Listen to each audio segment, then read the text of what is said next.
사랑과 은혜가 많으신 하나님 아버지, 오늘도 우리와 함께 하심을 감사드립니다. 예배 가운데 좌정하시며 주님 홀로 영광 받아 주시옵소서. 예배 가운데 임하시는 주님을 높여드리며 예수님의 이름으로 기도드립니다. 아멘.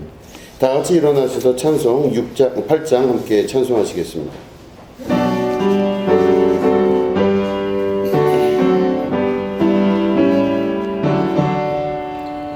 거룩 거룩 거룩 전능하신 주님, 이른 아침 우리 주를 찬송합니다. 거룩 거룩 거룩 자비하신 주님, 성삼위일체 우리 주로다. 거룩 거룩 거룩 주의 보좌 앞에 모든 성도 면류관을 벗어드리네. 전군 천사 모두 주께 굴복하니 영원히 위에 계신 주로다. 거룩 거룩 거룩 주의 빛난 영광, 모든 죄인 눈 어두워 볼 수 없도다. 다신 이가 주님밖에 없네. 온전히 전능하신 주로다. 거룩 거룩 거룩 주신 주님, 천지 만물 모두 주를 찬송합니다. 거룩 거룩 거룩 전능하신 주님, 성삼위일체 우리 주로다. 아멘. 내 백성아 들을지어다. 내가 말하리라. 이스라엘아, 내가 네게 증언하리라. 나는 하나님 곧 내 하나님이로다. 나는 내 재물 때문에 너를 충만하지 아니하리니 내 문제가 항상 내 앞에 있음이로다. 내가 네 집에서 수소나 내 우리에서 순염소를 가져가지 아니하리니 이는 성님의 순수율과 우상의 가축이 하나일 것이며 산의 모든 새들도 내가 아는 것이며 들의 짐승도 내 것임이로다. 내가 가령 주려도 내게 이르지 아니할 것은 세계와 거기에 충만한 것이 내 것이미로다. 내가 수소의 고기를 먹으며 염소의 피를 마시겠느냐. 감사로 하나님께 제사를 드리며 지존하신 이에게 내 소원을 갚으며 환난 날에 나를 부르라. 내가 너를 건지리니 네가 나를 영화롭게 하리로다. 아멘. 사도신경 하시겠습니다. 전능하사 천지를 만드신 하나님 아버지를 내가 믿사오며 그 외아들 우리 주 예수 그리스도를 믿사오니 이는 성령으로 잉태하사 동정녀 마리아에게 나시고 본디오 빌라도에게 고난을 받으사 십자가에 못 박혀 죽으시고 장사한 지 사흘 만에 죽은 자 가운데서 다시 살아나시며 하늘에 오르사 전능하신 하나님 우편에 앉아 계시다가 저리로서 산자와 죽은 자를 심판하러 오시리라. 성령을 믿사오며 거룩한 공회와 성도가 서로 교통하는 것과 죄를 사하여 주시는 것과 몸이 다시 사는 것과 영원히 사는 것을 믿사옵나이다. 아멘. 자리에 앉아주시기 바랍니다. 찬송 407장입니다.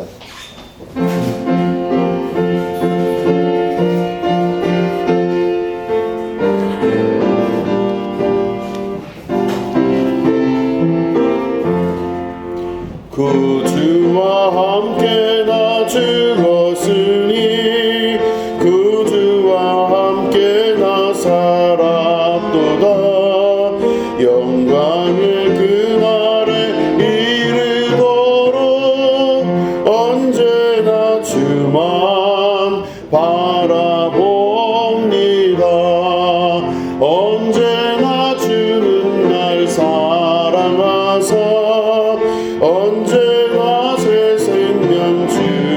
주시나니 영광의 그날에 이르도록 언제나 주만 바라봅니다.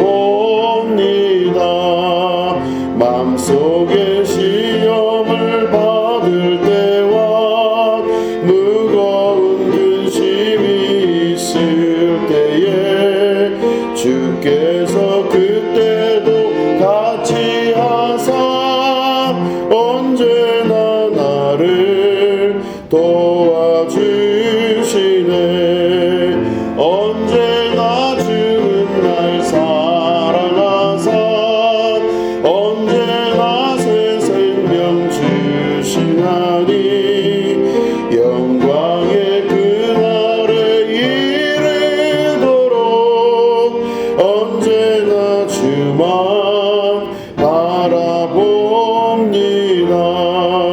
뼈 아픈 눈물을 흘릴 때와 쓰라린 마음으로 단식할 때 주께서 그때도 같이 하사 언제나 나를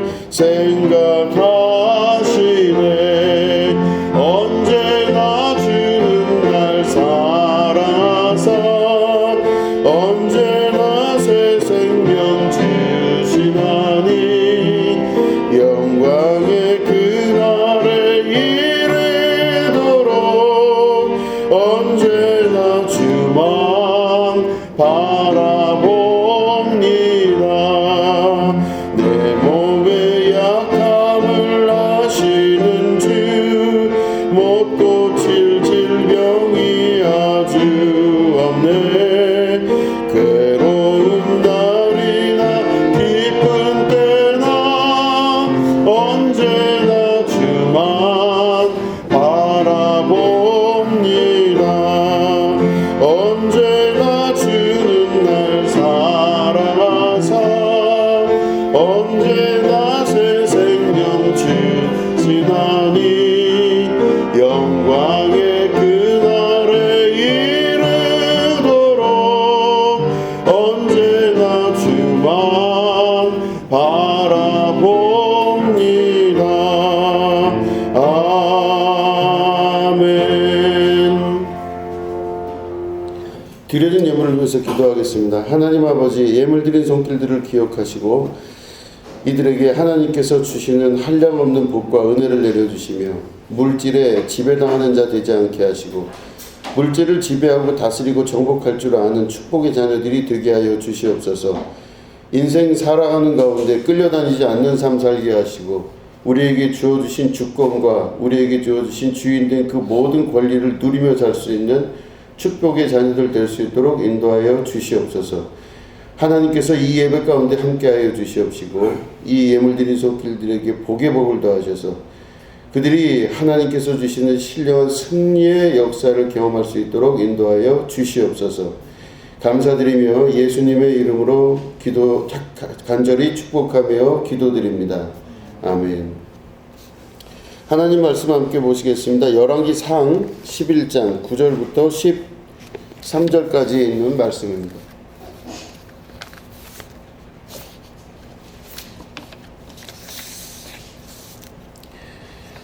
열왕기상 11장 9절부터 13절을 우리 교독하도록 하겠습니다. 솔로몬이 마음을 돌려 이스라엘의 하나님 여호와를 떠남으로 여호와께서 그에게 진노하시니라.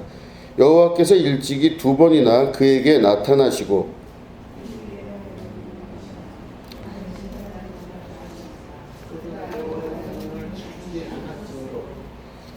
여호와께서 솔로몬에게 말씀하시되 내게 이러한 일이 있었고 또 내가 내 언약과 내가 네게 명령한 법도를 지키지 아니하였으니 내가 반드시 이 나라를 네게서 빼앗아 네 신하에게 주리라.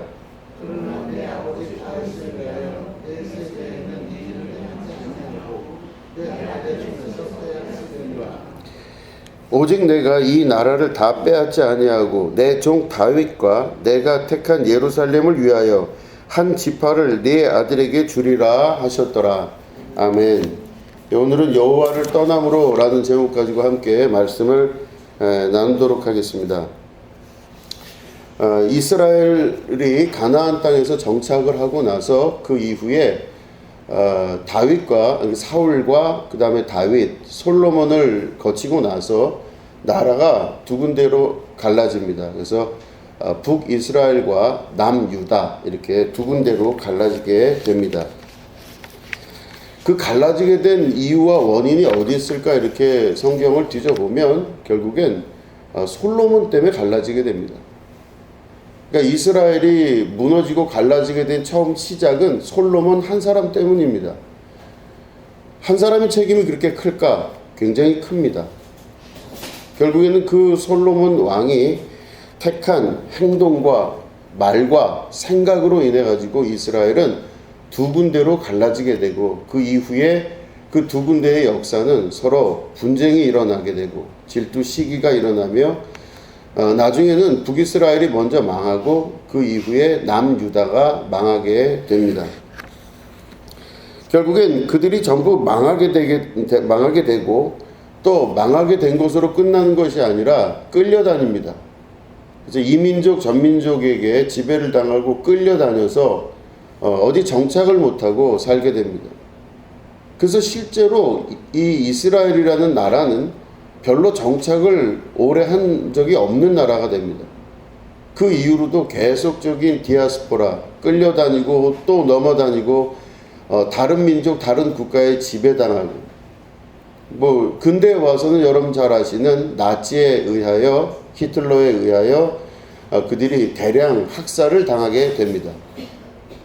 그런 여러 가지 일들이 복합적으로 작용하면서 민족 전체가 사실은 분열하고 끌려다니고 고난받고 고통스러운 그런 모든 과정을 거쳐가면서 결국에는 그들은 축복받은 것 같으나 결국은 삶은 저주받은 삶으로 살아갈 수밖에 없게 되죠. 이게 바로 유대인들의 삶입니다. 그 시작이 어디서부터 됐느냐? 그 시작은 솔로몬부터 그렇게 됐습니다. 그러면 그 말은 한 사람의 행동과 한 사람의 말과 한 사람의 생각이 모든 자기의 후손들을 다 관리할 수 있는 혹은 후손들의 운명을 결정할 수 있는 중요한 계기가 될 수도 있다라는 것을 우리가 꼭 기억해야 됩니다. 여러분 한 분 한 분의 행동과 생각과 말이 단순히 내 생각, 내 말로 그치는 거라고 생각한다면 그건 오해입니다. 내 한 사람의 말과 생각과 행동이 주변 사람들에게 미치는 영향이 있고 또 그 영향은 주변 사람들을 비슷하게 닮아가게끔 만드는 영향력을 미치게 됩니다. 한 사람으로 인해서 주변이 다 변하게 되어 있습니다. 여러분, 그렇기 때문에 이 말씀 안에서 우리가 알아야 될 것은 솔로몬 한 사람으로 인해서 이 엄청난 사건이 일어나게 되는 것. 여러분 이걸 반드시 기억할 수 있어야 됩니다. 오늘 우리가 읽은 본문 말씀 보시면 솔로몬이 마음을 돌려 이스라엘의 하나님 여호와를 떠남으로 이렇게 시작합니다. 솔로몬이 마음을 돌려서 이스라엘 하나님 여호와를 떠나게 되었다. 이렇게 구절은 시작하게 됩니다. 그런데 우리가 읽지 않은 말씀을 보면은요, 솔로몬이 4절에 보니까 이런 말씀이 있습니다. 솔로몬이 나이가 많을 때에 그의 여인들이 그의 마음을 돌려 다른 신들을 따르게 하였으므로 이렇게 4절은 기록하고 있습니다. 이 우리가 읽은 열왕기상 전체를 보면요, 솔로몬이라는 사람이 자기가 스스로 마음을 돌렸다는 것은 9절에 기록되어 있습니다. 하나님을 떠나서 그 마음을 돌려버립니다. 이게 9절이에요. 그러면 자기가 스스로 자력으로 하나님을 떠나는 그 결정을 하게 된 게 9절인데 실제로 솔로몬은 4절부터 보면 끌려다니는 삶을 살기 시작했던 겁니다. 솔로몬이 나이가 많을 때에 그의 여인들이 그의 마음을 돌렸다고 합니다. 내가 마음을 결정하여 돌리는 것과 그 주변에 있는 사람들이 그 마음을 돌리게 하는 것과는 다릅니다. 그러니까 수동태와 능동태의 차이겠죠. 맨 처음에 나타나는 건 수동태입니다. 주변에 있는 사람들 때문에 어쩔 수 없이 마음이 돌이키기 시작하는 거죠. 그걸 봤더니 11장 1절에 그런 말씀이 있습니다. 솔로몬 왕이 바로의 딸 외에 이방의 많은 여인을 사랑하였으니 이렇게 시작합니다. 그러니까 원인은 바로 뭐냐면 솔로몬 왕이 자기 부인이 바로의 딸이었습니다. 이 애굽에 있는 바로의 딸을 자기 부인으로 삼았어요. 여러분, 하나님께서 이방 여인과 결혼하면 된다고 했습니까? 안 된다고 했습니까? 안 된다고 그랬어요. 그랬는데 왕이 그걸 어긴 겁니다. 이방 여인인 애굽의 딸, 바로의 딸하고 결혼을 하고 그 바로의 딸과 살아가다가 거기에 만족을 못하고 1절 말씀 보니 바로의 딸 외에 이방의 많은 여인을 사랑하였다 이렇게 되어 있습니다.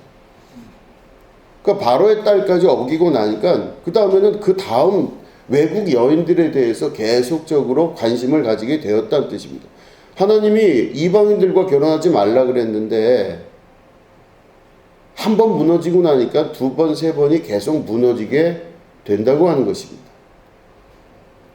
아주 작은 것부터 시작을 한 거죠.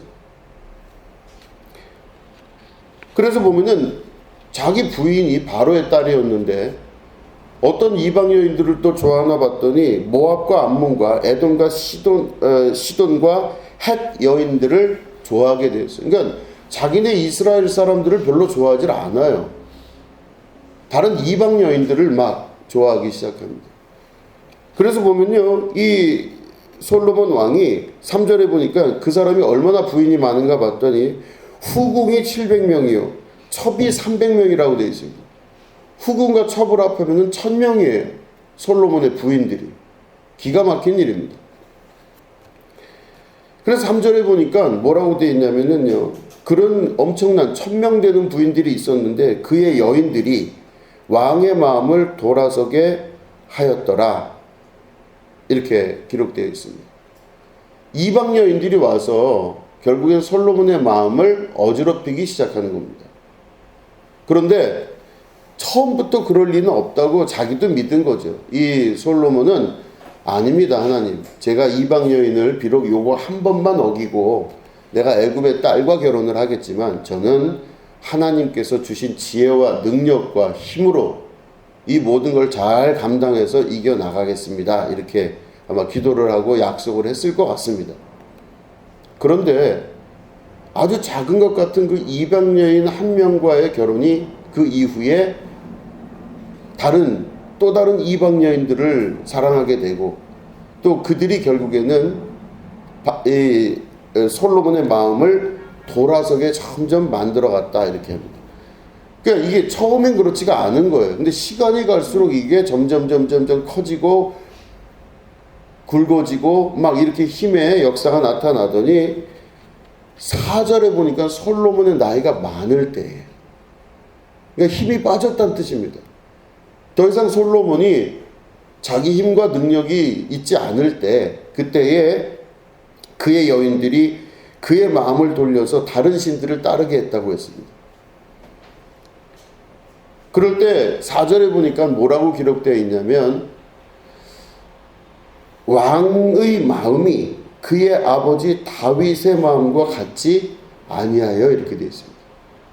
그러니까 하나님이 보실 때 그 솔로몬 왕의 마음이 다윗의 마음과 같지가 않았다고 되어 있습니다. 아주 작은 것부터 이 틈이 생기기 시작하는데 점점 이게 틈이 벌어지고 또 틈이 또 벌어지더니 나중에 봤더니 하나님의 마음과 다윗의 마음은 일치했다고 되어 있습니다. 성경은. 내 마음과 합한 자라 되어 있어요. 그랬는데 시간이 지나 봤더니 어떻게 돼요? 솔로몬의 마음이 다윗의 마음과 그 아버지의 마음과 같지가 않다 이렇게 기록하고 있습니다. 그래서 결론이 어떻게 되냐? 하나님의 마음과 같지 않게 되면서 나타나는 결론은 그의 하나님 여호와 앞에 온전하지 못하였으니 이렇게 되어 있습니다. 그의 하나님 여호와의 마음과 그 앞에 온전하지 못했다는 거예요.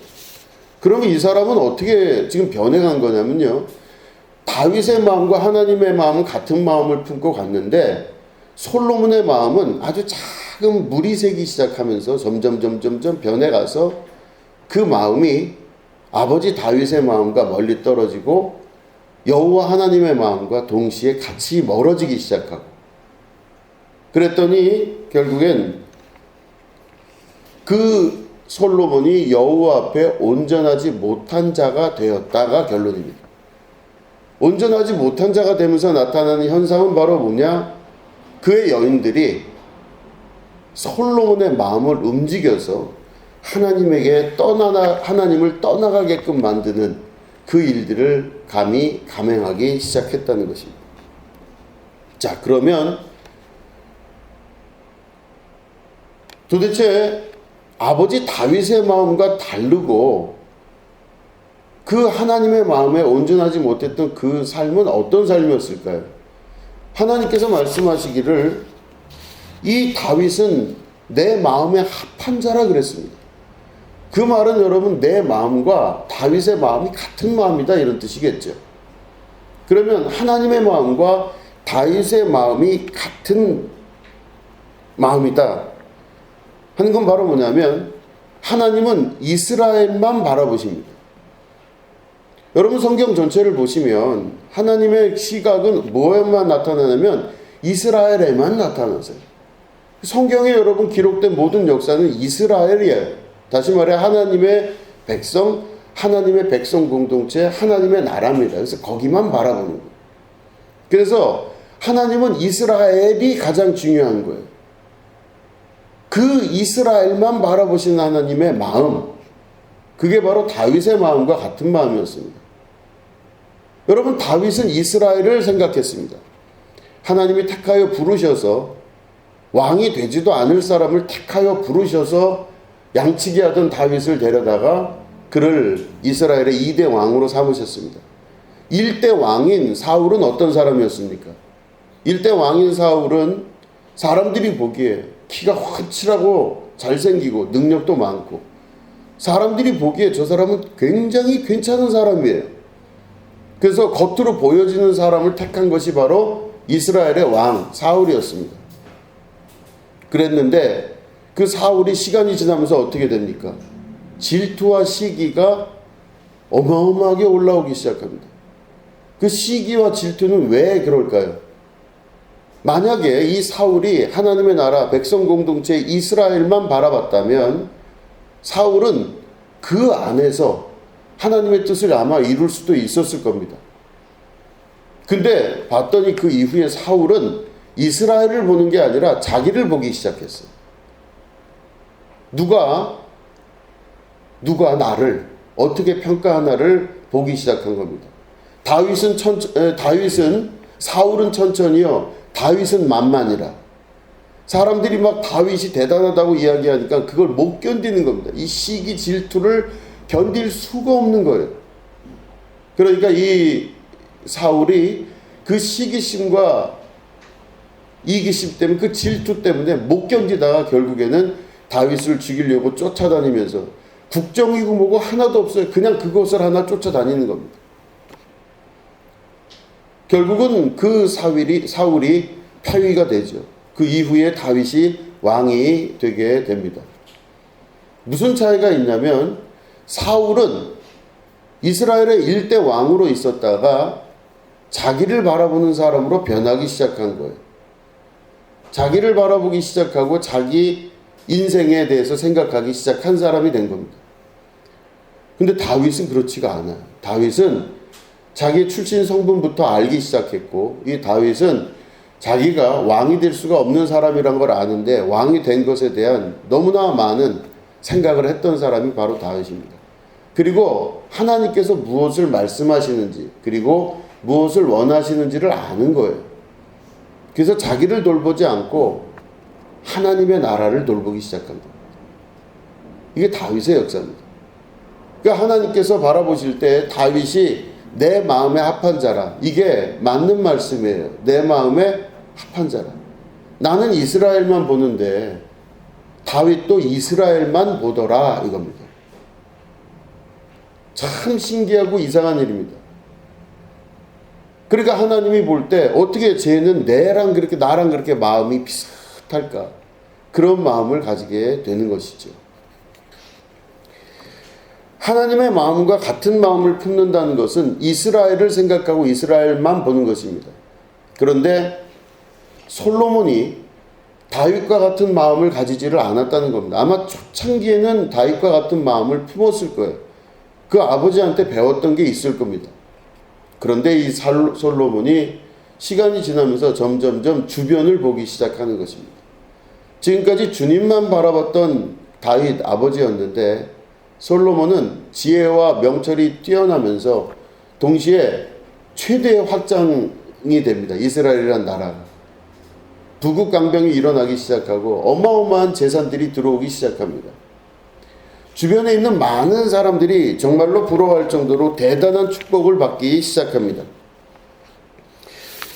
이 솔로몬에 대한 이야기는 열왕기상 10장에서도 많이 나오고 있습니다.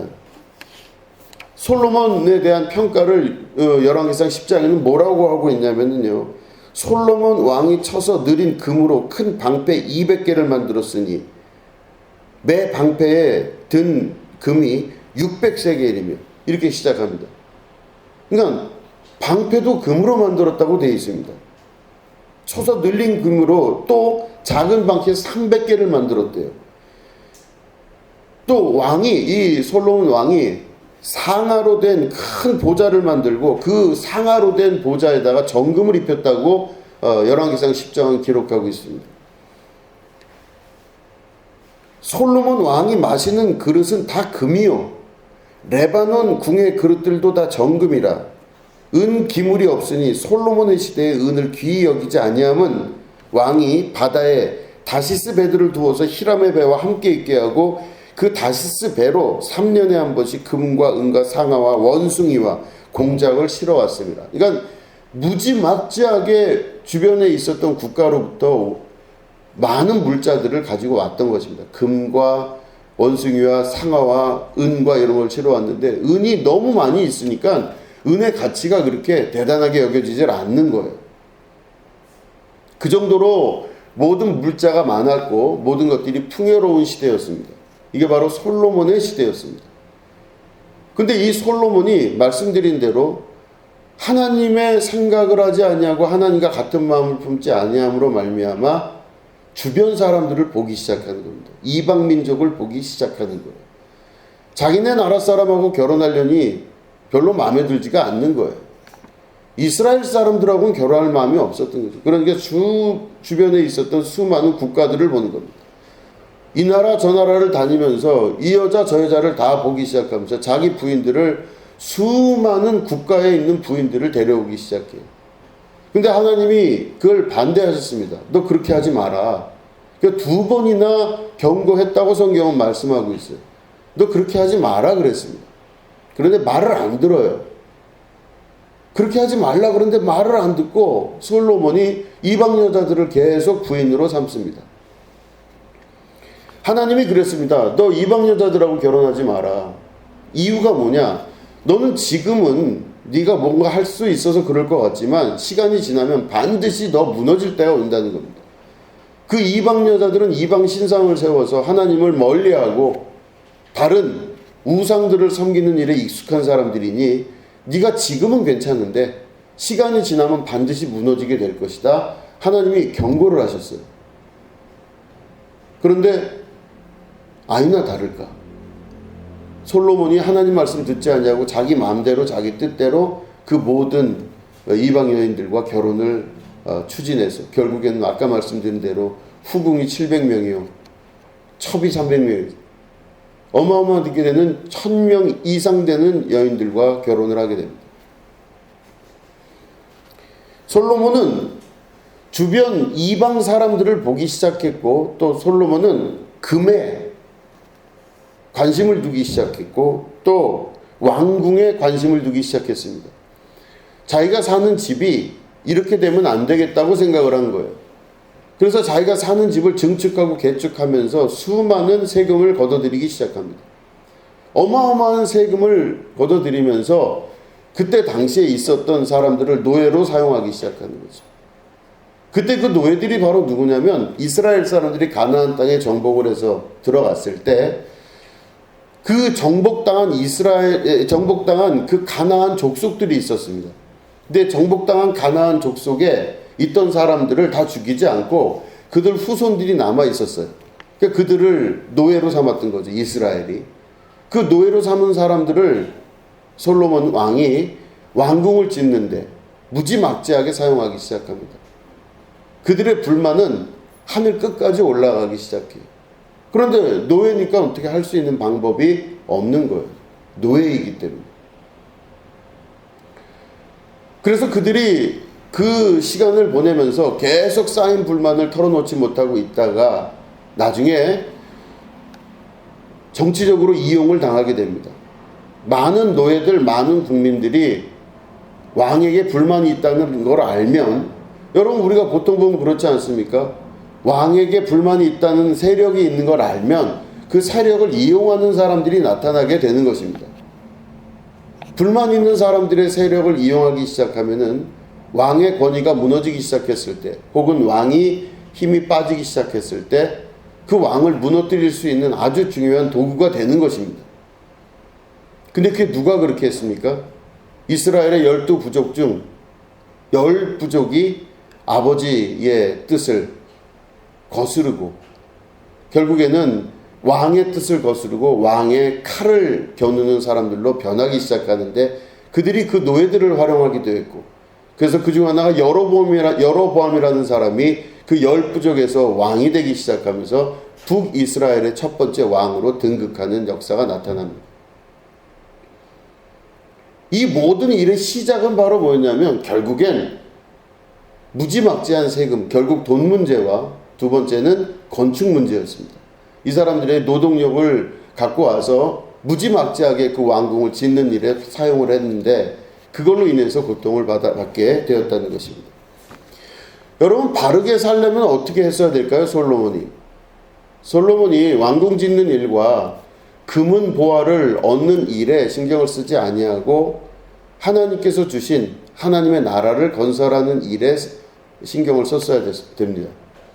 이스라엘을 신경 썼어야 되는 겁니다. 그런데 이스라엘을 신경 쓰지 아니하고 오로지 다른 것에 신경을 쓰기 시작한 것입니다. 주변이 보이기 시작한 것이죠. 다른 국가들에 비교해서 우리 국가가 어떻다는 것 정도를 비교하기 시작하면서 솔로몬의 멸망의 역사가 시작되기 시작하는 것입니다.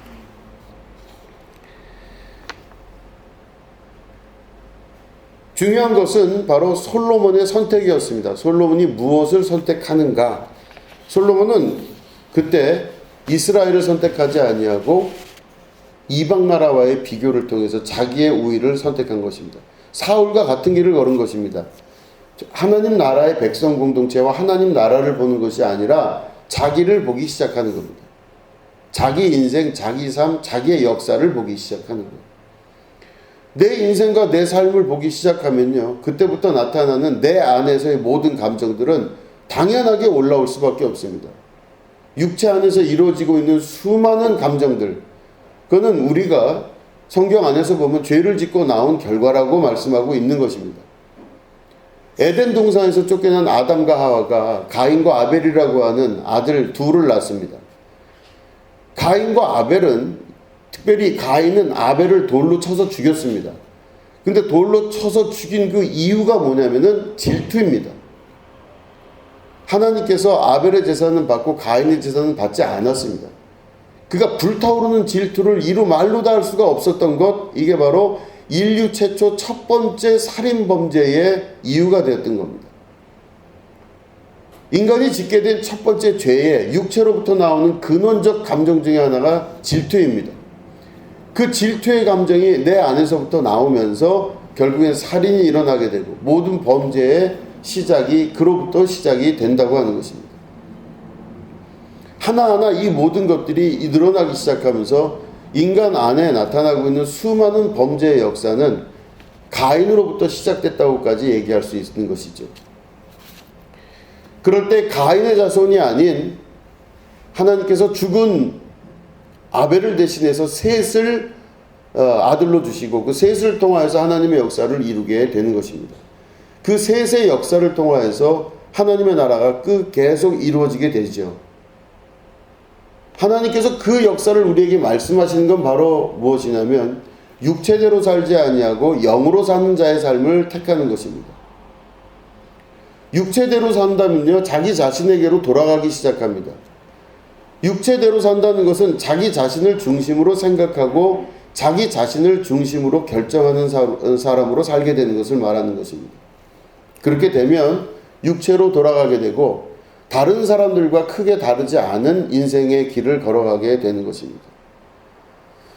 여러분, 솔로몬이요, 이렇게 보면은 하나님의 말씀에 비추어 봤을 때 문제가 있는 것이지 그 주변 이방 민족들의 관점에서 바라볼 땐 아무런 문제가 없어요. 왕이니까 당연히 그 정도의 능력이 되고 사람들을 이렇게 끌어당길 수도 있고 금은 보화를 가져갈 수도 있고 건축을 해서 자기 입지를 넓힐 수도 있고 왕이니까 충분히 가능한 것입니다. 해도 되는 것이었습니다. 하나님의 말씀의 관점에서 볼 땐 솔로몬이 문제지만 주변 이방 사람들의 면으로 볼 때는 문제가 아무것도 없어요. 똑같은 거예요. 주변 이방 사람들은 다 그렇게 살았거든요. 어떤 왕도 힘과 능력이 있으면 다 그렇게 살았고 또 정략 결혼 때문에 자기 민족 여인이 아닌 다른 민족 여인과의 결혼을 당연히 추진했던 것입니다. 아무런 문제가 없는 거예요. 그런데 성경으로 돌아와서 하나님 입장에서 보면 문제가 되는 겁니다. 뭐가 그렇게 큰 죄입니까, 솔로몬이? 능력과 힘과 지혜가 다 있는 사람인데 뭐가 문제입니까? 지위도 왕이었다는 것이죠. 그런데 하나님께서 하나님의 마음에 합한 자가 아니라고 말씀하십니다. 다른 거예요. 솔로몬이 자기를 보기 시작하면서부터 자기 중심적 생각을 하기 시작하면서부터 모든 문제가 시작이 되고 그것으로 인해 이스라엘은 남북 이스라엘로 갈라지게 되고 그 이후에 그 후손들은 디아스포라, 어디 한 곳에 정착하지 못하고 끊임없이 방황하면서 번민하는 삶을 살 수밖에 없었던 것. 한마디로 이야기하면 자기로 돌아간 자에게 나타난 후손들의 결론이라고 하는 것입니다.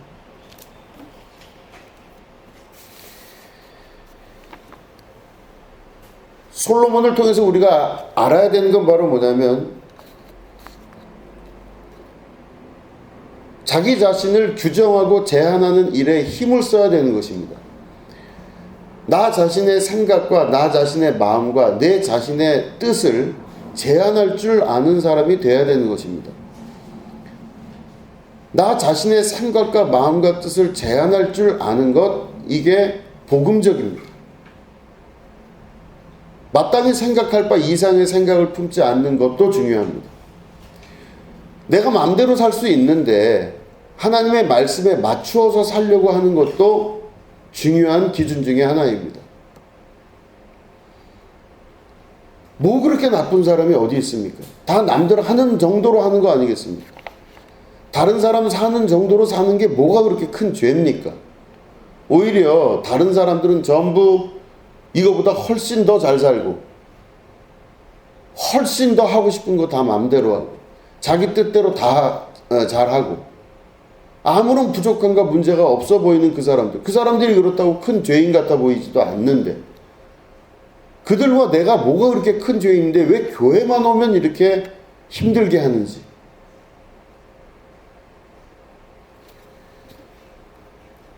자기를 제한할 줄 알고 자기를 돌아볼 줄 아는 사람이 돼야 됩니다. 자기를 돌아본다고 하는 것은 자기 중심으로 사는 것이 예수 믿는 사람이 아니라고 하는 것입니다. 나를 위하기 시작하면서부터 모든 문제는 정확하게 발현되기 시작합니다.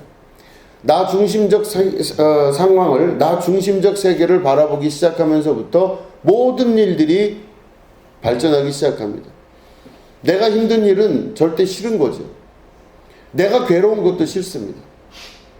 내가 남한테 인정받고 싶은데 인정을 하지 않으면 그것도 괴로운 겁니다. 우리가 갖고 있는 본능적 삶이라고 하는 것은 너무나 명확합니다. 자기중심적 생각을 하기 시작하면 그 어떤 것도 해결될 수가 없는 자기 자신으로 돌아가게 됩니다. 근데 여러분, 세상 밖으로 나가면 다 자기중심으로 살고 있어요. 다 자기를 위해서 삽니다. 돈 벌어서 왜 어디다 쓰겠어요? 자기를 위해서 쓰는 거지. 나나 내 식구를 위해서 쓰는 거지 어디다 딴 데다 돈을 쓰겠습니까? 내가 힘들게 일하는 이유가 뭡니까? 나를 위해서 하는 거지. 제 친구 중에 어릴 적 친구, 고등학교 친구 중에 그 친구 아버지의 이야기입니다. 그 아버지가 돈을 굉장히 많이 벌었어요. 그 대기업하고 그 연결해서 그 대기업에 납품하는 걸 수주를 따서 그 이후부터 굉장히 오랜 시간 그 대기업과 관련돼서 아주 안정적으로 돈을 번 이제 분입니다. 근데 제가 그 이야기를 어릴 때 듣고 참 충격을 받았습니다. 그리고 헷갈렸어요. 멋있어 보이기도 하고 이상하기도 하고. 그분이 그 이야기는 뭐냐면 그분이 어느 병원을 갔는데 병원에 막 사람들이 쭉 앉아 있는데 차례를 기다리라고 이야기를 했답니다. 근데 이 이제 아버지가 화가 많이 났나 봐요. 너무 시간이 오래 걸리니까. 근데 벌떡 일어나서 그랬대요. 이게 뭐 하는 거냐? 내가 돈 달라는 대로 줄 테니까 빨리 나부터 어떻게 해결을 하라 그랬대요. 그러니까 간호사들이 막 와서 그게 아니라 좀 앉아 계시라 했더니 돈 왜 버는 줄 아냐고. 이럴 때 내가 돈이 필요하지 뭐 할 때 돈이 필요하냐고. 내가 돈 벌어서 남들하고 똑같이 앉아갖고 이렇게 대접받으려고 이런 줄 아냐고. 그랬대요. 그래서 제가 그 이야기를 나중에 듣고 야 이거 충격이다 생각했어요. 돈 벌고 많이 버는 게 힘이구나. 이런 생각도 했습니다. 시간이 지나면서 그 이야기가 제 마음속에서 계속 맴돌았습니다. 맞지. 돈 벌어서 뭐 하는 겁니까? 남들보다 더 그래도 빨리 해결하고 남들보다 높은 자리에 가기도 하고 남들이 힘들게 기다릴 때 나는 VIP로 먼저 들어가게 돼. 이거 다 하고 싶은 거지. 힘들게 돈 벌어서 할 일이 뭡니까? 다 그렇게 하기 위해서 지금 몸을 다 혹사하고서라도 돈을 버는 거죠. 굉장히 충격적인 거였습니다. 그렇구나 이렇게 생각을 했어요. 그런데 시간이 지나면서 기독교적 가치관에 대해서 생각을 해보게 되었습니다. 물론 자라난 교회에서는 전혀 그걸 느끼지 못해요. 자라난 교회도 다 비슷한 이미지였습니다. 세상과 크게 다르지가 않다고 저는 생각을 했었어요. 그런데 목회를 하면서 여러 가지 충격적인 일들을 경험하게 되었습니다. 무엇이 맞는지, 진짜 하나님은 그걸 원하시는 건지, 하나님은 정말로 그걸 바라고 원하시는 건지, 솔로몬이 왕국을 확장하듯이 다윗이 예루살렘 성정을 확장하듯이 이 모든 일을 확장하는 것이 과연 맞는지에 대한 끊임없는 스스로의 질문을 하게 되었습니다. 시골에서 목회하면서 그 성도들과 같이 지내는 그 기간 동안 여러 가지 갈등과 고민을 하고 가치관에 대한 정립을 가지게 되었습니다. 말씀을 봤더니 말씀은 전혀 다른 방향으로 말씀을 하시는 겁니다. 아차 하는 생각이 들었습니다. 기독교인이 된다는 게 쉬운 게 아니고 또 발을 들인 이상 큰일 났다는 생각이 들었습니다. 기독교인은 그렇게 사는 것이 아닌 것입니다. 기독교인은 자기를 위해서 사는 것이 목표가 아닙니다. 솔로몬이 자기를 바라보고 사울이 자기를 바라보기 시작하면서부터 하나님이 그들을 떠나기 시작하셨습니다. 자기를 바라보는 그 삶을 위해서 교회가 존재하는 게 아닙니다.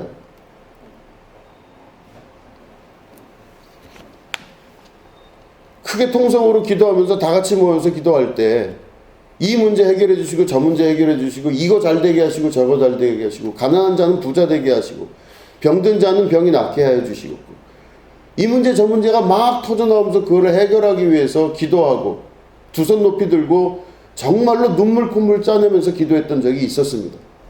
근데 저도 동일하게 기도했습니다. 내 문제 해결하게 해주시고. 그런데 정말 성경 안에 있는 모든 것들을 면밀히 뒤져보면 그렇게 기도하는 것은 잘못된 기도입니다. 자기의 유익을 구하지 아니하는 것입니다. 자기를 생각하지 않는 기도, 거기에는 하나님의 마음과 합당치 않은 것이라고 성경은 기록하고 있는 것이죠. 다윗이 하나님 마음과 합당했습니다. 자기 자신을 버리는 것입니다.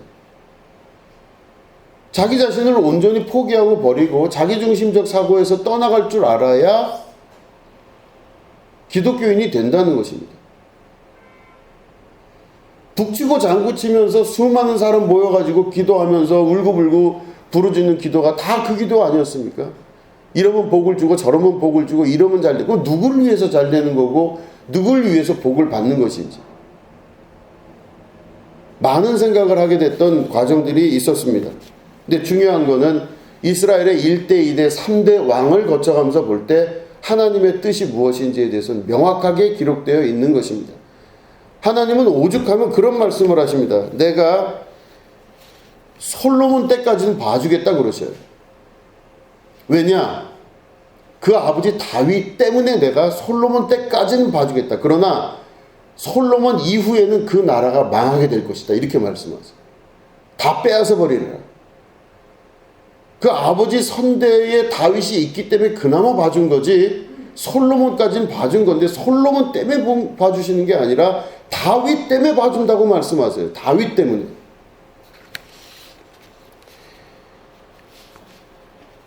12절에 우리 본문 읽은 12절 말씀이 그렇게 기록되어 있어요. 제가 읽어볼게요.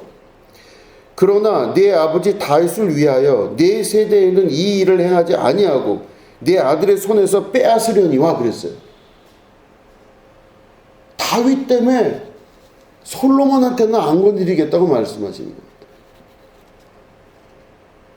자기 자신으로 돌아가기 시작한 이스라엘의 역사, 시작은 솔로몬이죠. 물론 사울이 그 처음 테이프를 끊었지만 솔로몬은 끊임없이 자기를 위해서 산 존재가 되었던 것입니다. 솔로몬의 몰락의 원인은 주님을 바라보지 아니하고 자기를 바라보기 시작하면서 그 원인이 되기 시작합니다. 온전하게 망했습니다. 자기가 망한 것뿐만 아니라 자기는 그래도 아버지 때문에 그 시기를 넘겼지만 솔로몬의 자손들은 다 망하고 디아스포라 흩어져 갖고 자기 국가 하나 없이 자기 땅 하나 없이 사방군데 흩어진 그 민족마다에서 멸시당하고 고난당하면서 2000년의 기간 동안 한 번도 자기 땅을 갖고 있지 못하다가 1948년에 억지로 들어온 거예요. 중동에. 무지막지한 방식으로 들어오기 시작하면서 거기에 땅을 넓혀서 지금 현재 이스라엘이 된 겁니다. 불과 얼마 안 돼요. 자기 땅 가진 지가. 이런 솔로몬의 역사는 바로 성경 안에서 우리가 끊임없이 예수님을 통해서 다시 반복될 수 있는 겁니다. 자기를 버려야 된다는 겁니다. 자기 욕심을 버린다는 것입니다.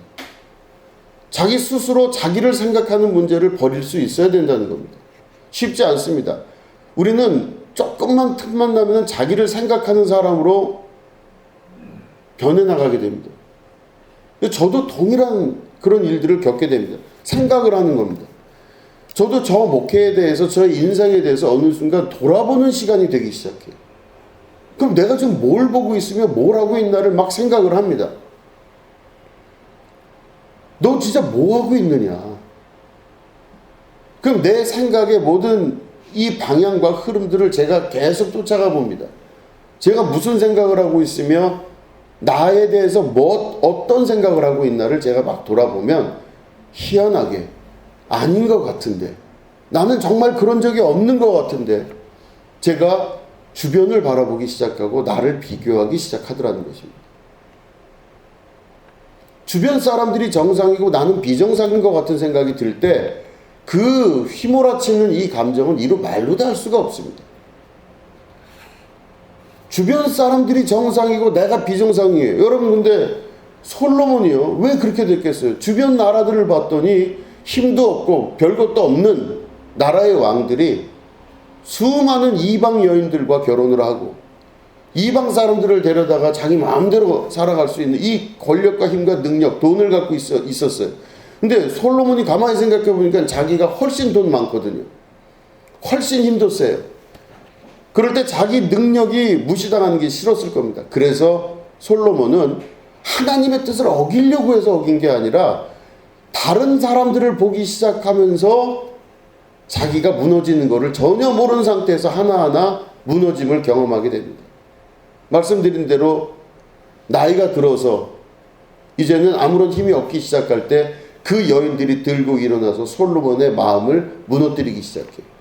근데 이렇게 무너진 솔로몬이 무너지고 있네. 내가 좀 변한 것 같으네.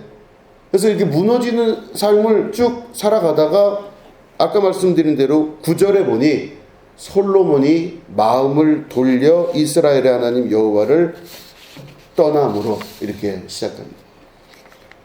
지금까지는 주변 환경이 그 사람을 밀어내고 만들어냈는데 이제 솔로몬이 9절쯤 오니까 이제 자기가 마음을 돌린 거예요. 대충 살자. 그렇게 하지 말자.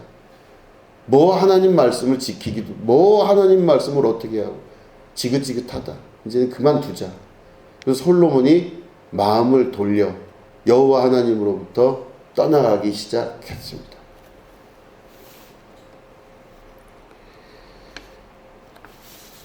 그 이후부터 나타난 이스라엘의 역사. 솔로몬이 그 마음 하나를 지키지 못하고 솔로몬이 그 마음 하나를 관리하지 못하면서 나타난 이 수많은 역사들. 과연 솔로몬은 좋은 왕이었을까요? 선왕이었을까요? 그가 왕이 된 게 과연 맞는 일이었을까요? 차라리 그가 왕이 안 됐으면 오히려 일반 사람으로서 그냥 남의 말 듣고 살아가는 사람이 됐을 텐데 그는 왕이 되면서도 큰 칭찬을 받고 왕이 된 사람입니다. 좋은 머리를 갖고 있었고 솔로몬 그러면 지혜 아니겠습니까? 하나님이 지혜에 복을 더하셨어요. 똑똑한 솔로몬입니다. 또 하나님께 그 왕이 될 때도 기도할 때도 하나님께 지혜를 구한 사람이었어요. 똑똑했죠. 하나님으로부터 받은 그 축복과 은혜가 있는데 그거를 자기를 위하는 일에 쓰기 시작한 거죠. 그 지혜로 자기의 인생과 삶을 개척하기 시작했다라고 하는 것입니다.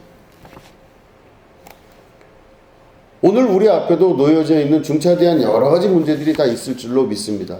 개인적으로 여러분들 한 사람 한 사람에게 놓여져 있는 길, 신앙의 길, 모든 길 가운데 모든 것들은 다 가능성을 가지고 있습니다. 하물며 솔로몬이 그랬는데 여러분 주변에 있는 혹시 이방 여인과 같이 하나님께서 하지 말라고 하는 것들을 하고 계십니까? 하나님께서 다윗과 왜 마음이 합했다고 말씀하신 줄 여러분 기억하신다면 여러분들이 지금 여러분들을 위한 삶을 사는 것인지 아니면 하나님께서 말씀하시는 그 삶을 사시는 것인지를 한번 돌아볼 수 있어야 되는 것입니다. 나를 위한 삶을 살고 계십니까? 내 인생, 내 것, 나. 이 중심으로 생각하면서 되도록 손해 안 보고 되도록 고통당하지 않고 되도록 무시당하지 않으면서 인정받고 남들보다 더 많은 것들을 취하고 남들보다 더 많고 좋은 자리에 내가 하고 이런 것들이 내 인생의 이생의 자랑과 모든 이생의 금은보화 같은 것들이 여러분들 안에 꽉 차고 있습니까? 하나님이 솔로몬을 택한 이유는 그가 머무는 왕궁과 그가 가지고 있는 재산과 그가 가지고 있었던 수많은 이방 여인들, 그 부인들이라고 하는 1000명이 넘는 사람들의 그 집단이 하나님이 그에게 원한 것은 아닐 줄로 믿습니다. 솔로몬에게 원한 건 이스라엘이었습니다. 이스라엘. 하나님 나라의 백성 공동체, 하나님 나라인 것입니다. 거길 위해 자기를 버릴 줄 알고 포기할 줄 아는 자. 이게 바로 하나님 나라에 합당한 자, 하나님의 뜻과 합당한 자의 삶을 살아가는 것이었습니다. 여러분, 오늘 이 말씀을 통해서 우리가 스스로를 돌아볼 수 있으면 좋겠습니다. 시대가 가면서 더욱더 그런 일들이 우리에게 강하게 밀어닥칠 겁니다. 아주 강하게. 그렇기 때문에 여러분 그때 이 말씀 반드시 기억하시고 나를 위한 삶을 살 것인지 하나님께서 말씀하시는 그 삶을 살아갈 것인지를 택할 수 있어서 여러분 다윗과 같은 하나님의 축복, 하나님의 은혜, 하나님께서 칭찬하시는 내 마음과 너무 닮은 자다, 내 마음에 합한 자다 라고 하는 그런 귀한 은혜를 체험하는 여러분 승리의 인생이 되시는 여러분 되시기를 주님의 이름으로 축원합니다. 기도하겠습니다. 하나님 아버지 감사합니다.